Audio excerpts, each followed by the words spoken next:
Good morning তোমাদের সবাইকে। তোমরা সবাই কেমন আছো? আমি আশা করবো তোমরা সবাই খুব ভালো আছো। আমিও খুব ভালো আছি। তো আমি আর আমার মা কালকে রাতে থেকেই ঠিক করেছিলাম যে আমরা আলুর পাঁপড় দেবো বাড়িতে। তার কারণ আমাদের বাড়িতে সবাই খুব পছন্দ করে আলুর পাঁপড়টা, আমিও খুব পছন্দ করি। তোমরা কে কে আলুর পাঁপড় খেতে পছন্দ করো আমাকে বলো তো। তো মা সকাল সকাল উঠে মায়ের যা কাজ ছিল মা করেছে, তারপর আলুগুলো ছাল ছাড়িয়ে রেখে দিয়েছিল। তার কারণ মা খুব পাতলা করে কাটতে পারে না, সেই জন্য আমাকে বলেছিল যে তুই উঠবি, তুই আলুগুলো কেটে দিবি। তো আমি বলেছিলাম বেশ ঠিক আছে, আমি তাই করবো। যে আমি উঠেছি, আমি আমার যা কাজ ছিল সেগুলো করেছি, তাই আমি আলুগুলো পাতলা পাতলা করে কেটে দিয়ে চলে গিয়েছিলাম। তারপরে মা যাই হোক করেছে, সেদ্ধ করা মেলা এগুলো হয়তো মা করেছিল, আমি আর করি। আমি ওসব করতে গেলে হয়তো আর এর থেকে আর পেরে উঠতে পারতাম না, কারণ আজকে বৃহস্পতিবার ছিল, নিজেও চান করতে হবে, রেডি হতে হবে, পুজো করতে হবে, সেই জন্য ওর মধ্যে আর কিছু করিনি। মাম্মামের আজকে দুদিন থেকে জামা কাপড় জমেছিল অনেক, কারণ আমি এই দুদিন থেকে আমি একদমই সময় পাইনি, এতে খুব ব্যস্তই ছিলাম বলতে পারো তোমরা। তো সেই সব জামা কাপড়গুলো আমি কেচেছি, নিজেও স্নান করেছি, তো ছাদে মেলে দিয়ে এসেছি। তখন ঘড়ির কাঁটায় বাজে তখন প্রায় 7:30 হবে।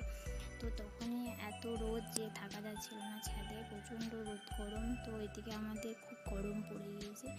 তো স্নান টান করে নিজে ফ্রেশ হয়ে রেডি হয়ে চলে এসেছিলাম ঠাকুর ঘরে। আমাদের যদি আজকে বৃহস্পতিবার, প্রতি বৃহস্পতিবার লক্ষ্মী পুজো হয়, সেই জন্য আজকে তখনও মাম্মাম ওঠেনি, কারণ রাতে খুব গরম ছিল, মাম্মাম ঘুমোতে পারেনি রাতে ঠিকঠাক। মাম্মাম আজকে উঠেছে প্রায় তখন 9:30 পৌনে 10টার দিকে হবে। পুজো সেরে আমি চলে এসেছিলাম রান্নার দিকে এসে দেখি মা সব কেটে বেটে রেখে দিয়েছিল। আজকে বৃহস্পতিবার, আমি বললাম তোমাদেরকে আমাদের বাড়িতে নিরামিষ বলতে আমি আর মা খাই, বাবা খায় না, বাবার জন্য অন্য কিছু একটা বানিয়ে দিতে হয়। তো মাম্মামের ওটসটাও বানিয়ে নিয়েছিলাম আমি। তা করতে দেখি মাম্মাম কান্না করছে, উঠে গেছি। তো মাম্মামকে নিতে এসে অনেক দেরি হয়ে গেল। তো তারপর মাম্মামকে মা নিয়ে যায়, ততক্ষণে বিছানাটা একটু গুছিয়ে নিয়েছিলাম, কারণ বিছানা অগোছালো থাকলে বা রুম অগোছানো থাকলে আমাকে একদম ভালো লাগে। আমি যেমন নিজে পরিপাটি হয়ে ভালোভাবে থাকতে পছন্দ করি, তো আমার রুম ঘর দুয়ারও আমি সেইভাবে পরিপাটি করে রেখে দিই। আমি আমার মাম্মামকেও পরিপাটি করে রেখে দিই। তো ওর বিছানাতে অনেক জামা কাপড় চোপড় পরে থাকে, সেইগুলোকে আমি গুছিয়ে নিয়েছিলাম। আজকে আমাদের নিরামিষে হয়েছিল আলু সেদ্ধকে ঝাল ঝালভাবে মাখিয়ে, করলা ভাজা হয়েছিল, একটা শাক হয়েছিল, লাউয়ের সবজি হয়েছিল, বাবার এদিকে একটু ডিমের কিছু হবে, সেই জন্য ওটা বানিয়ে নিয়েছিলাম। তো আমি সমস্ত কিছু গ্যাস ট্যাস মুছে, বাসন টাসন সব কিছু ধুয়ে করে তারপর লাস্টে আমি ভাত দিই। ওটা আজকে বলে নয়, আমি ওটা প্রত্যেক দিনই করি।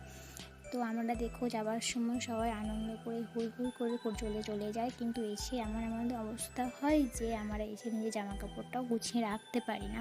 তো সেই অবস্থা হয়ে গিয়েছিল আমার। এই দুদিন থেকে হেতা সেতা যাওয়া আসা হয়েছে, অনেক জামা কাপড়ে পাহাড় জমে গিয়েছে। তো আজকে আমি রান্না বান্না সেরে আমি জন্য আজকে একটু সময় বার করে ভাবলাম একটু সব গুছিয়ে গাছিয়ে নিই। তারপরে শুধু জামা কাপড় গুছানো ছিল না, মাম্মামের কিছু শীতের পোশাকও বেরিয়েছিল বার দিকে, যদিও কিছুদিন আগে ঠান্ডা পড়ছিল, সেই জন্য সব বাইরে পড়েছিল, তো সেইগুলো ওখানে গুছিয়ে ভরে দিয়েছিলাম।